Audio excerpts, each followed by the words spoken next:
that when the Yevanim entered the Heichal, they said first of all the Gemara asked, what is Hanukkah? So we answered that on the 25th of Kislev when the Chashmonaim entered the Heichal after the Yevanim had gone in and desecrated it. They went in and they found a jar of oil and they lit it. It lasted for 8 days, etc. So first of all, the question is my Hanukkah. What kind of question is that? We don't find that anywhere to be found. My Purim, my like. This is the only place it's asked. We see that something that we know there's a general ruling Gemara, something that is very well known by everyone, well accepted by everyone. The Gemara does not ask what is it. It doesn't even go. For instance, there's many brachas which are of the fundamentals of our religion, which the Gemara does not go into the details and ask what is the purpose of these brachas, because everyone knows them. So why does the Gemara ask my Hanukkah? What is significant about Hanukkah that the Gemara feels the need to ask my Hanukkah?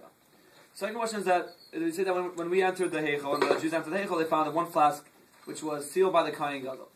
So we know that the oil was created somewhere outside of the Beis Hamikdash. It was created 8 days away. It was created by simple Jews. It was created by regular Jews. And the only person that you need to seal it, to give a hefsher, was someone that knows the dinim of Tuma and Tara. So what's the significance of the fact that the Kohen Gadol seal is on it? So and the Rebbe forewarns and says, don't say it's that's simply how it was. That's why it says that, because we would only know that if it was of relevant significance. Otherwise, it wouldn't say it. So what is the significance of the fact that it was a Kohen Gadol seal? So in summary, we have two questions. First of all, what's the deal with the Gemara's question on Hanukkah? Second of all, what's the significance of the Kohen Gadol seal? We say the entire war of the Greeks over us was in our Ruchnias.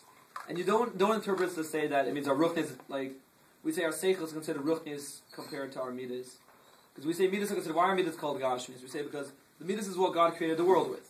They're called shivas yimei binyan, and it's not saying that they from them actually got midas the world was created. Rather, they were the source high enough that eventually was able to come out from their physical matter.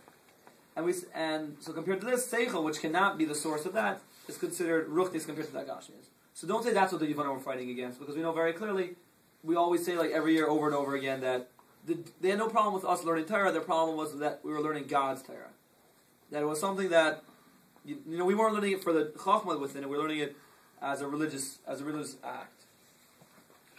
So based on that, and this that the Greeks fought against God, but agreed to the chachma isn't because it is because there's two directions within the Torah itself. It says the Torah if you are zaycha, if you are worthy, then the Torah is like wonderful medicine to you. Not medicine as in the sense that you're sick and you're getting something good. Rather, it's a major boost. It's like a steroid shot, so to speak.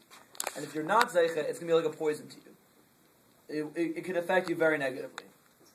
And the difference between these two is that because both is only applicable to gashmis. That death is only applicable to gashmis, right? We say, why does something die? It's something that after a while the gashmis decomposes. Anything physical, nothing lasts forever. Nothing in this world lasts forever. Only by ruchnis, where there's no sense of time, everything is eternal. Any physical object, physical beauty, anything, that all eventually goes away. And it's particularly something ruchnis that lasts forever. So this is what it's saying, that if you're zaycha, meaning if you're doing it for the ruchnis in Torah, if you're doing it for the God that's in Torah, it lasts forever, and it's like a wonderful boost to who you are, what you are, and what you do. However, if you're doing it for the wrong intentions, and you're not recognizing the God that's within it, then it's as if it's like a poison. And this explains the connection of the victory of the victory and the jar of oil with the sign of the Kohen Gadol. Because all I need of Tumat Tahara have to do with Sanhedrin, as to do with halachas, right? And the entire connection of Kahanim to them is the fact that it's in of Torah. So what was special? What was special about the Kohen Gadol over the Kahanim? What was his particular avodah which is more special than anything else? They all did karbanis. They all were able to go over except for the Kodesh Kodashim. What was special about the Kodesh Kodashim? The Kohen Gadol was able to go in there.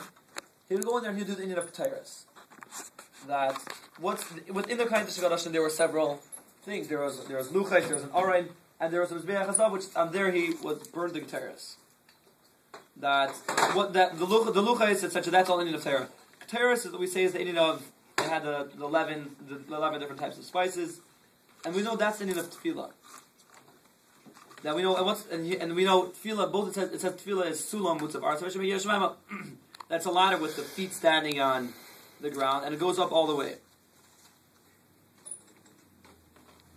And since the Greeks desecrated all levels, they did all the levels, all the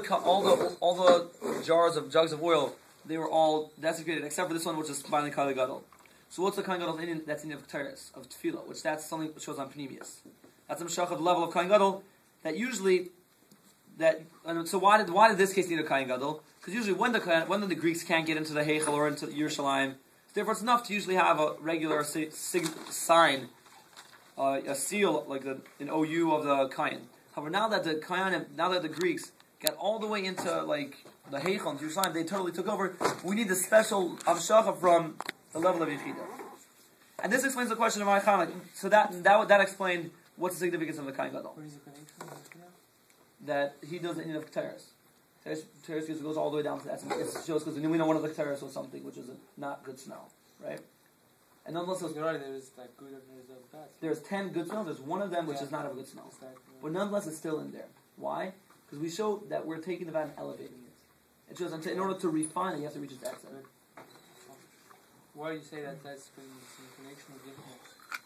Because in order to refine something, in order to take, you have to get its exit.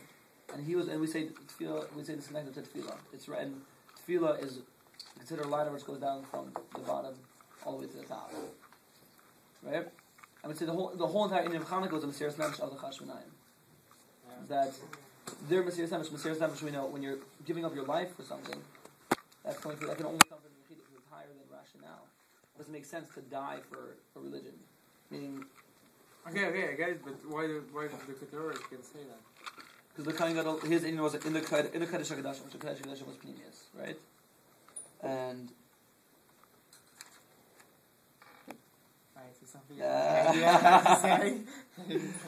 Just nod your head and pretend it makes sense. So the Indian of Keteris is Yechida.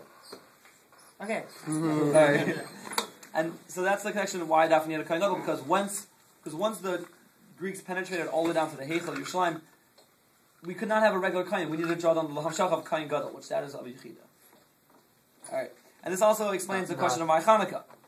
That there's two ways of looking. There's two ways of looking at life. There's one way that there's a Jew's physical body and his spiritual self. His physical body is like this. Saying that, we say as long as a Jew is a sinner,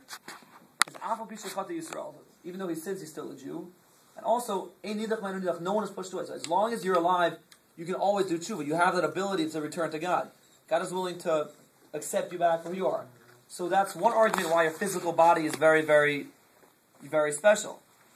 However, on the other hand, we say that there's a tremendous mile in the Mesiras Nefesh. And we know there was a story said about Beis Yosef, the author of the Shulchan Aruch, that he was told, you're gonna have this great zchus of dying in Mesiras Nefesh. And for whatever reason, he was punished, and he didn't die in Mesiras Nefesh. And because of that, he wrote the Shulchan Aruch, which that brought light into the whole Jewish nation. So apparently, you might think, what kind of punishment is that he wasn't killed? He did this tremendous thing, brought down Shulchan Aruch, which that now we all know how to lead our lives. So we must say that there's some Indian Mesiras Nefesh, which is even greater than spreading this light of Torah, telling millions of Jews how to lead their lives. Mesiras Nefesh is greater than that. And also we know about Rabbi Akiva, that he says, my whole life I was mitzvah that I wasn't able to fulfill this, until he finally was able to fulfill this Indian Mesiras Nefesh. So we know that entire Torah Shal Pez from Rabbi Akiva and his 5 students, or some say 7 students. So how can you say that? Oh, he was mitzvah his whole life. He was creating Torah Shal Pez. That's what we all live off right now. So again, that's another proof. We must say that Mesiras Nefesh has something higher within it than even these great things of Torah, the highest level which we can get. So and this is the answer that. Oh, and this is what we say that this is why the question of my Chanukah. The question of my Chanukah is on which miracle of Chanukah do we establish Chanukah? Is it because of the oil, or is it because we fought the war? And the answer is that we found the oil. Which was chasum the Kohen Gadol, which had the texture of the Kohen Gadol. Because we said that applies to Yechida. That this is what it's saying. That my Chanukah, which one's more important? Was it the physical war where we risked our physical lives and we survived and our bodies are still intact, or is it the Mesir, or is it the fact we found this oil which shows on Pnimis, which shows on Etzim, on Mesiras Nefesh, and we say that and the Gemara answers that which one was more important, the one of the oil. And why? Because the level of Mesiras Nefesh Yechida, that's higher than even your physical body. And this is also connected to what we just finished this case of Padav Shal Nafshi Mikrovli, which we said, which that refers to the Yechida, which has Mesiras Nefesh. When you have that Amshach, it's Mevatel, any Menagid, and it causes you to be able to be Padav Shalom. And that's what it says, that the Neiros of Hanukkah will never be Batel. And they will never be any different. We will always have the exact same 8 Neiros of Hanukkah, the same way they are. And then we say although the Neiros of Namneir also will be, when Mashiach comes, they'll also be back, they'll be reinstituted. Nonetheless, there's different levels of holiness they are. But Hanukkah always has the exact same holiness. And this is special, this is the Yechida. That even during those, we do it. And this is the level of Netzach and Hanukkah is the level of Netzach. That what's Netzach is that when the king gives away his entire treasure in order to win, or in order to win a battle, not even when you're willing to give away your life in order to win a battle. And this is what the need of Hanukkah Medair is, that it can push away regular Tarmadai, it pushes away the Sholosh Kabbat Satzmias, and it can bring us to the level of Lahedis, Lahala, Shemcha, Lafar, etc. All the things we do on Hanukkah. Maybe we have Mashiach ASAP tonight.